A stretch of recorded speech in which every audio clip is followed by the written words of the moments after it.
Dr. Satya Prakash Yadav. He is the Director of Pediatric Hemato-Oncology and Bone Marrow Transplant, Medanta Super Speciality Hospital, Cancer Institute, Gurgaon.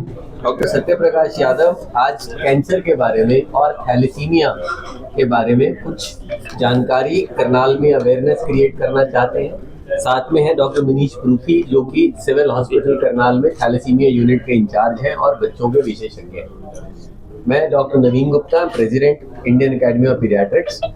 आज साथ में doctor SP Yadav आपको इसके बारे में बताएंगे। Sir please. नमस्कार, आप सबका स्वागत है आज की प्रेस कॉन्फ्रेंस में। करनाल में बस मैं अभी 5 मिनट पहले ही पहुंचा हूं और आज का जो एजेंडा है वो है कि बच्चों के लिए ब्लड कैंसर के जो लेटेस्ट इलाज हैं या क्या बेस्ट ट्रीटमेंट्स आ गई हैं उसके बारे में हमारे जो डॉक्टर्स हैं यहाँ इस शहर में जो रहते हैं उनको अवगत कराना, और थैलेसीमिया बीमारी के लिए भी क्या क्या अच्छा इलाज चल रहा है, परमानेंट इलाज जिससे वो हमेशा के लिए ठीक हो जाए और ब्लड चढ़ना बंद हो जाए, उसके बारे में क्या किया जा सकता है। ये 2 विषयों पे ज़्यादा बात होनी है। तो पहले मैं ब्लड कैंसर के बारे में आपको थोड़ा बता देता हूँ। तो बच्चों में जो कैंसर होता है वो बड़ों के कंपैरिजन में कम है, पर फिर भी काफ़ी बच्चों को कैंसर होता है। इंडिया में हर साल करीब 50 से 60 हज़ार बच्चे ब्लड कैंसर से डायग्नोज होते हैं, और उसमें ब्लड कैंसर या ल्यूकीमिया सबसे कॉमन कैंसर है। सबसे ज़्यादा बच्चों को ब्लड कैंसर ही होता है।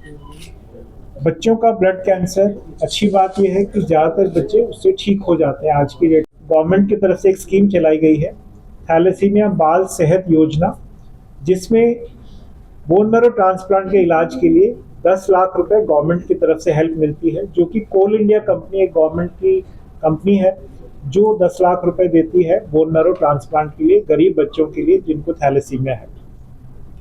इसमें बच्चे की उम्र जिसका ट्रांसप्लांट होना है 10 साल से कम की होनी चाहिए, और उसके जो सगा भाई बहन डोनर होना चाहिए। तो ऐसी स्थिति में ये सुविधा, ये जो स्कीम है, इसके लाभ बच्चे उठा सकते हैं। तो जो भी बच्चे जिनको थैलेसीमिया है वो आज की डेट में ट्रांसप्लांट के बारे में वो फैमिली सोच सकती हैं।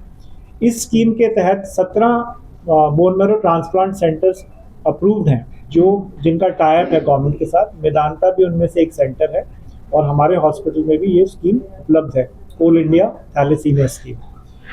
इसके अलावा जो बड़े बच्चे हैं, जो 10 साल से बड़े बच्चे, जैसे 15 साल के, 20 साल के, उनमें ट्रांसप्लांट की कॉम्प्लिकेशन ज़्यादा होती है, ट्रांसप्लांट थोड़ा मुश्किल रहता है।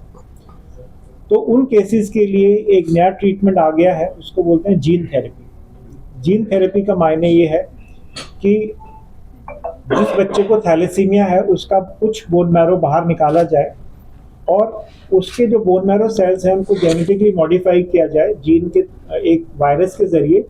वायरस सही जीन डाल देता है, जो खराब जीन है उसको ठीक कर देता है, क्योंकि बीटा थैलेसीमिया में बीटा जीन खराब होता है जिससे बीटा थैलेसीमिया होता है। तो ये सेल जब ठीक हो जाते हैं, इनको पेशेंट के अंदर वापस डाला जाता है, और ये जब काम करने लगते हैं तो आपका अंदर ब्लड बनने लग जाता है। तो इसको जीन थेरेपी बोलते हैं। जीन थेरेपी आज की डेट में अमेरिका में और यूरोप में कमर्शियली अवेलेबल है, और बहुत एक्सपेंसिव है। इतनी एक्सपेंसिव कि कोई सोच भी नहीं सकता। $2 मिलियन, मतलब करीब 16 करोड़ रुपए की कॉस्ट है। ये ट्रीटमेंट फिलहाल इंडिया में नहीं उपलब्ध है, पर इंडियन गवर्नमेंट की तरफ से और जो ICMR है, Indian council of medical research की तरफ से इसके बारे में रिसर्च करी जा रही है, और जल्द ही इंडिया में जीन थेरेपी 1 साल भर के अंदर शायद शुरू हो जाएगी। एम्स दिल्ली के अंदर इसका क्लिनिकल ट्रायल होने की संभावना है। तो उम्मीद है कि इंडिया में भी अगले 1-2 साल के अंदर जीन थेरेपी की ट्रीटमेंट आ जाएगी। जो बड़े पेशेंट्स हैं, जिनकी उम्र ज़्यादा हो चुकी है, जो बोन मैरो ट्रांसप्लांट के फिट नहीं है, जैसे कि जो 20 साल 25 साल के बच्चे हैं, वो लोग जीन थेरेपी से हमेशा के लिए ठीक हो पाएंगे। तो ये कुछ नए इलाज आ गए हैं थैलेसीमिया और ब्लड कैंसर के लिए, जिनके बारे में आज की हमारी मीटिंग में डॉक्टर्स और उनके साथ हमारी डिस्कशंस होंगी और उनको अवेयर किया जाएगा। तो ये मेन पर्पस है।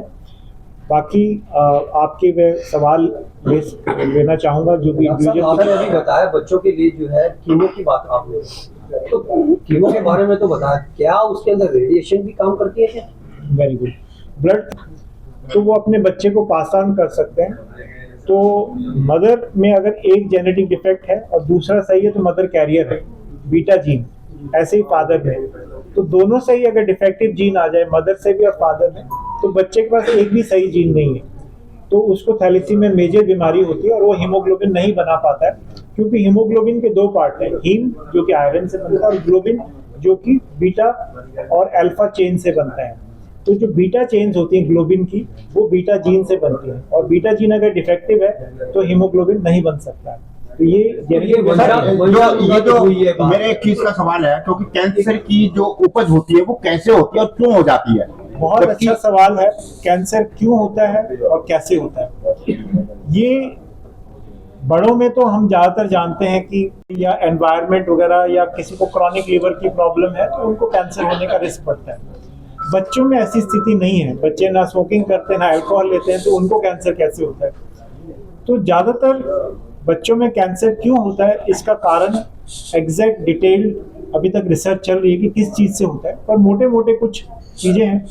जिस भी कंट्री में डेवलपमेंट हुई है, जो कंट्री डेवलप्ड हो गया है, वहाँ कैंसर बढ़ा है केमिकल एक्सपोजर्स की वजह से।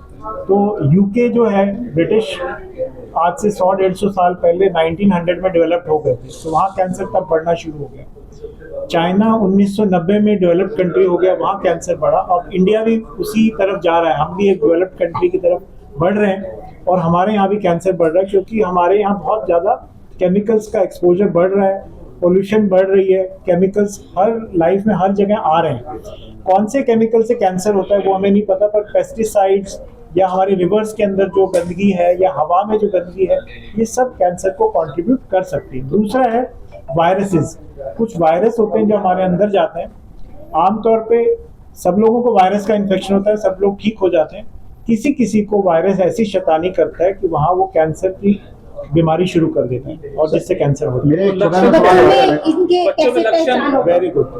बच्चों में क्या लक्षण है कैंसर के? तो बच्चों में अगर किसी बच्चे को लगातार बुखार चल रहा है जो कई हफ्तों से ठीक नहीं हो रहा है, 2-3 हफ्ते से एंटीबायोटिक वगैरह देने के बाद भी बुखार ठीक नहीं हो रहा, तो वो कैंसर का लक्षण हो सकता है। उसमें उसके फर्दर टेस्ट होने चाहिए, कहीं उसको ब्लड कैंसर तो नहीं है।